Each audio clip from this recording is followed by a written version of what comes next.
జై శ్రీరామ్. అందరికీ నమస్కారం. వెల్కమ్ టు న్యూస్ అఖండ. నేను మీ కస్తూరి శ్రీధర్. మిత్రులారా, పాకిస్తాన్లో మొత్తంగా 4 రాష్ట్రాలు ఉన్నాయి. అవి పాకిస్తాన్లో పంజాబ్ రాష్ట్రం, అంటే మన దేశంలో పంజాబ్ ఉన్నట్టే ఈ పాకిస్తాన్లో కూడా ఒక పంజాబ్ ఉందన్నమాట. ఆ పంజాబ్ రాష్ట్రం, రెండోది వచ్చేసి సింధు రాష్ట్రం, మూడోది వచ్చేసి ఖైబర్ పఖ్తూన్ఖ్వా రాష్ట్రం, ఇక 4వది వచ్చేసి బెలూచిస్తాన్ రాష్ట్రం. పాకిస్తాన్లోని ఈ 4 రాష్ట్రాలలో ఈ బెలూచిస్తాన్ రాష్ట్రం అనేది చాలా పెద్దదన్నమాట. ఈ బెలూచిస్తాన్ మొత్తం పాకిస్తాన్లో 43% భూభాగాన్ని అయితే ఆక్రమించి ఉంటుందన్నమాట.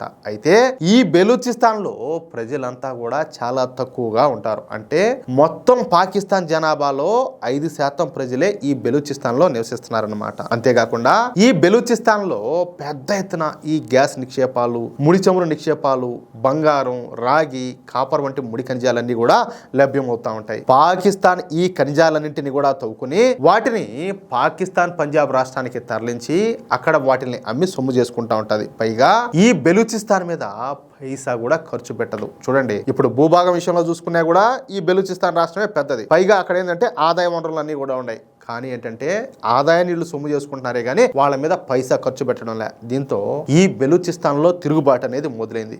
పాకిస్తాన్ తమను ఏ మాత్రం కూడా పట్టించుకోవడం లేదని, అసలు బెలూచిస్తాన్ అభివృద్ధికి ఏ మాత్రం కూడా నిధులు అందించడం లేదని, కాబట్టి బెలూచిస్తాన్ కు స్వాతంత్రం కావాలని, మేము పాకిస్తాన్ నుంచి విడిపోయి స్వతంత్ర దేశంగా బతుకుతామని చెప్పేసి ఈ బెలూచిస్తాన్ ప్రజలు తిరగబడతారు.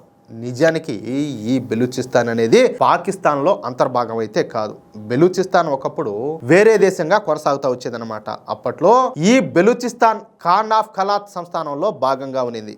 అంటే ఖాన్ ఆఫ్ ఖలాత్ రాజు ఈ బెలూచిస్తాన్ ను పరిపాలిస్తూ వచ్చాడనమాట. అయితే 1948లో అప్పటి పాకిస్తాన్ జాతిపిత అయినటువంటి మహమ్మద్ అలీ జిన్నాగాడు ఈ ఖాన్ ఆఫ్ ఖలాత్ రాజును విందుకు పిలిపించినాడు అనమాట. ఇక విందు కోసం వచ్చేటువంటి ఖాన్ ఆఫ్ ఖలాత్ రాజును భయపెట్టి బెదిరించి ఈ బెలూచిస్తాన్ను పాకిస్తాన్లో కలుపుతా ఉన్నట్టుగా ఒక అధికార పత్రాన్ని అయితే రాయించుకున్నాడు. అంతేకాకుండా తమ సైనికులను పంపించి బెలూచిస్తాన్ మొత్తాన్ని కూడా ఆక్రమించుకుని పాకిస్తాన్లో కలిపేసుకున్నాడు. ఇక అప్పటి నుంచి ఈ బెలూచిస్తాన్ పాకిస్తాన్లో భాగమైపోయింది. అయితే దీనికి అంగీకరించినటువంటి బెలూచిస్తాన్ ప్రజలు 1948 నుంచే పాకిస్తాన్కు వ్యతిరేకంగా ఉద్యమాలు చేయడం ప్రారంభించారు. అయితే ఈ ఉద్యమం 2014 నుంచి చెప్పాలంటే ఇంకా తీవ్రతరమైంది. ఎప్పుడైతే భారతదేశంలో మన ప్రధాని నరేంద్ర మోడీ గారు ప్రధానిగా ప్రమాణ స్వీకారం చేశారో అప్పటి నుంచి పాకిస్తాన్లో ఈ బెలూచిస్తాన్ ఉద్యమం అనేది ఊపందుకునేది. ఇక అప్పటి నుంచి ఈ బెలూచిస్తాన్ రెబల్స్ పెద్ద ఎత్తున ఉద్యమాలు చేయడం ప్రారంభించారు. ఈ క్రమంలో బెలూచిస్తాన్ రెబల్స్ పాకిస్తాన్ ఆర్మీ మీద, పాకిస్తాన్ పోలీసుల మీద దాడులు చేయడం మొదలుపెట్టారు. బెలూచిస్తాన్ వేర్పాటువాదులు అలాగే పాకిస్తాన్ సైన్యానికి మధ్యన దశాబ్దాలుగా జరుగుతున్నటువంటి ఈ పోరాటంలో వేల సంఖ్యలో ఈ పాకిస్తాన్ సైనికులంతా కూడా చనిపోయినారు. అయితే ఇటీవల ఈ దాడుల తీవ్రత అనేది మరింతగా పెరిగిపోయింది. పాకిస్తాన్ భద్రతా సంస్థల నివేదికల ప్రకారం 2014 నుంచి 2026 నాటికి మరో 3325 మందికి పైగా పాకిస్తాన్ సైనికులు ప్రాణాలు అయితే కోల్పోయినారు. అర్థమైందా?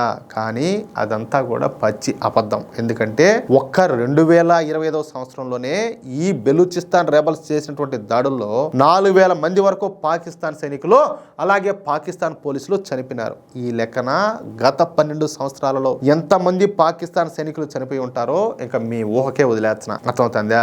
అయితే ఈ బెలూచిస్తాన్ ఫైటర్లకు ఇంతవరకు ఎయిర్ ఫోర్స్ కానీ లేదా నేవల్ ఫోర్స్ కానీ లేదు. ఉండేదంతా కూడా ల్యాండ్ ఫోర్సే. ఈ ల్యాండ్ ఫోర్సే ఈ కొండల్లోనూ గుట్టల్లోనూ దాక్కుని పాకిస్తాన్ ఆర్మీ పైన, పాకిస్తాన్ పోలీసుల పైన కాల్పులంతా కూడా జరుపుతా ఉన్నారు. కానీ ఇప్పుడు కొత్తగా బెలూచిస్తాన్ రెబల్స్ నేవల్ ఫోర్స్ ను కూడా ఏర్పాటు చేసుకున్నారు. నిజంగా చెప్పాలంటే ఇది అందరికీ ఆశ్చర్యం కలిగించేటటువంటి విషయం అనమాట. అసలు అంతర్జాతీయ సమాజం నుంచి ఎటువంటి సహాయ సహకారాలు లేనటువంటి బెలూచిస్తాన్ రెబల్స్ కొత్తగా నావల్ ఫోర్స్ ను ఏర్పాటు చేసుకోవడం అంటే ఏం మాటలేం కాదు. అది కూడా ఈ నావల్ ఫోర్స్ ను గ్వాదర్ జిల్లాలో ఏర్పాటు చేసుకున్నారు. ఇది నిజంగా పాకిస్తాన్ కు అలాగే చైనాకు చెప్పాలంటే ఒక మరణ శాసనం అని చెప్పేస్తే చెప్పాలన్నమాట. ఎందుకంటే ఈ గ్వాదర్ జిల్లాలోనే చైనా అతిపెద్ద గ్వాదర్ పోర్టు నిర్మించి అక్కడి నుంచి కార్యకలాపాలన్నీ కూడా సాగిస్తారు. అటువంటి సమయంలో ఈ బెలూచిస్తాన్ ఫైటర్లు ఈ గ్వాదర్ పోర్ట్ దగ్గరలోనే తమ నావల్ ఫోర్స్ అయితే ఏర్పాటు చేసుకున్నారు. ఏర్పాటు చేసుకోవడమే కాకుండా మొన్న పాకిస్తాన్ నావల్ ఫోర్స్ కు చుక్కలు చూపించారు. పాకిస్తాన్ నావల్ ఫోర్స్ పైన విచక్షణారహితంగా దాడులు చేసి పాకిస్తాన్కు చెందినటువంటి 2 పెట్రోలింగ్ బోట్లను ధ్వంసం చేసి అరేబియా సముద్రంలో ముంచేశారు. చూడండి, అరేబియా సముద్రంలో పాకిస్తాన్ ఇరాన్ సరిహద్దుకు సమీపంలోని జివానీ తీర ప్రాంత పట్టణం దగ్గర ఈ దాడి అనేది జరిగిందనమాట. ఈ జివానీ తీర ప్రాంతం అనేది చైనీస్ గ్వాదర్ పోర్టుకు దగ్గరలోనే ఉంటుంది. అంటే చైనీస్ గ్వాదర్ పోర్టుకు కూతవేటు దూరంలో ఈ Balochistan rebels Pakistan naval force పైన దాడులు జరిపారనమాట. ఈ బెలూచిస్తాన్ వేర్పాటువాద గ్రూప్ అయినటువంటి బెలూచిస్తాన్ లిబరేషన్ ఆర్మీ ఈ దాడికి బాధ్యత అయితే వహించింది. ఇది తమ మొదటి సముద్ర సంబంధిత దాడి అని చెప్పేసి ఆ సంస్థ అయితే పేర్కొనింది. ఈ దాడిలో 3 పాకిస్తాన్ కోస్ట్ గార్డ్ సిబ్బంది చనిపోతే ఇంకా మరింత మంది పాకిస్తాన్ సైనికులు తీవ్రంగా గాయాలపాలైనారంట. అంతేకాకుండా ఈ బెలూచి రెబల్స్ ఈ దాడికి సంబంధించినటువంటి దృశ్యాలను ఒక వీడియోలాగా చిత్రీకరించి దాన్ని ట్విట్టర్లో కూడా పోస్ట్ చేశారు. అంతేకాకుండా ఇది తమ మొదటి నావెల్ దాడి అని, ఇకపైన తరచుగా పాకిస్తాన్ నావెల్ ఫోర్స్ పైన ఇటువంటి దాడులు జరుపుతామని చెప్పేసి వాళ్ళు బహిరంగంగా ఒక స్టేట్మెంట్ ఇవ్వడం అనేది గమనార్హం అనమాట. దీంతో పాకిస్తాన్ నేవీకి ఇప్పుడు ఉత్సాహపడుతుందంటే ఏమి చేయాలో తెలియక వాళ్ళంతా కూడా సతమతమైపోతున్నారు. ఇట్లా చూస్తే మొన్నటిదాకా ఏంటంటే ఓన్లీ గ్రౌండ్ ఫోర్స్ అనుకున్నారు, ఇప్పుడు నావెల్ ఫోర్స్ కూడా తయారైపోయింది. అది కూడా ఎవరి సపోర్ట్ కూడా లేకుండానే. బహుశా మేబీ వెనక ఇంకేదైనా కూడా జరిగి ఉండొచ్చు.